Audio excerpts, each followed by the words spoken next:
अस्सलाम वालेकुम। आज हमने सेकंड लेक्चर है जी हमारा चैप्टर नंबर 9 मैथ पार्ट 1 का ट्रिग्नोमेट्री वाला चैप्टर है। इसमें हमने जो पहला लेक्चर पढ़ा था उस पहले लेक्चर में हमने एंगल को डिफ़ाइन किया था और एंगल के साथ पॉजिटिव एंगल, नेगेटिव एंगल और उसमें फिर डिग्री, मिनट्स, सेक्साडेसिमल सिस्टम हमने पढ़ा।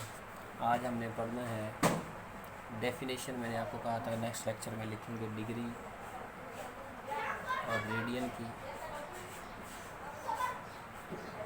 आज हम डिग्री की डेफिनेशन लिखते हैं। An angle if a circle is divided into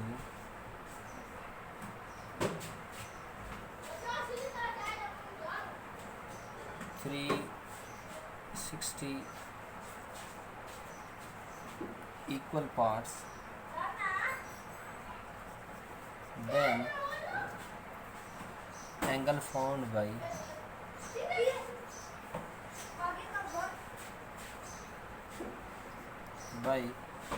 each part, each arc at the center is called 1 degree।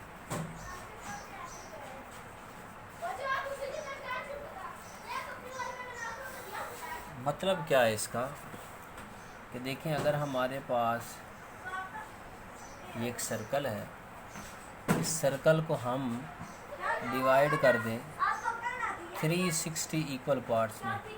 जैसे ये फर्स्ट पार्ट है, अगर ये मैं कर दूं तो ये हमारे पास सेकंड पार्ट हो जाए। इस तरह से ये हमारे पास थर्ड पार्ट हो जाए। इस तरह से अगर मैं चलाता रहूं और इसके जो टोटल पार्ट्स मैं बनाऊं, इसके टोटल पार्ट्स हमारे पास इस तरह के, क्योंकि यहाँ पे जगह थोड़ी है तो 360 हम नहीं बना सकते, लेकिन आपने इमेजिन करना है कि अगर हम इस तरह के 360 इक्वल पार्ट्स बना दें इसके 360, तो ये जो एक पार्ट होगा, ये वाला पार्ट या फिर ये वाला पार्ट या फिर ये वाला पार्ट, ये जो सेंटर पर एंगल बनाएंगे, सेंट्रल एंगल जो बनाएंगे, उसको हमने क्या कह देना है, 1 डिग्री कह देना। अगर हम एक सर्कल को 360 इक्वल पार्ट्स में 360 पार्ट्स बना दें एक सर्कल के, तो उसमें जो एक टुकड़ा बनेगा, जो एक आर्क बनेगी, ये इसको हम आर्क कहते हैं। ये भी आर्क है, ये भी आर्क है, ये भी आर्क है। तो इस एक पार्ट की जो आर्क होगी, जो सेंटर पे एंगल बनाएगी, उसको हमने क्या कहना है, 1 डिग्री। 1 डिग्री के बाद हमारे पास या डिग्री की ये डेफिनेशन होगी। इसके बाद हमने पढ़ना है radian.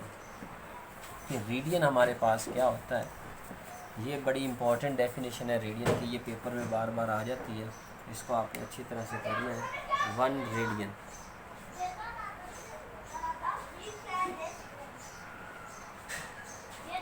The angle subtended at the center of the circle by an arc whose length is equal to the radius of the circle is called 1 radian। मतलब क्या, ये हमारे पास सर्कल है, इस सर्कल का ये सेंटर है और सपोज कर लें कि इस सर्कल का जो रेडियस है वो r है। अगर आप एक पॉइंट यहाँ पर ले लें, इस पॉइंट को आप सेंटर से मिला दें। अब यहाँ से लेकर ये जो आर्क है, फ़र्ज़ करें ये पॉइंट ए है, ये पॉइंट बी है, ये सेंटर है ओ से कह दिया।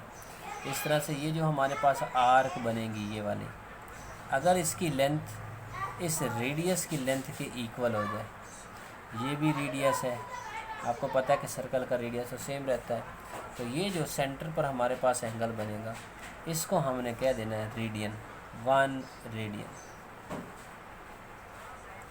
अगर इस आर्क की लंबाई और इस का रेडियस सेम हो जाए, मतलब ये वाली जो लेंथ है ये कितनी होनी चाहिए आर, तो हमारे पास जो सेंट्रल एंगल बनेगा उस सेंट्रल एंगल को हमने क्या कह देना है, 1 रेडियन कह देना।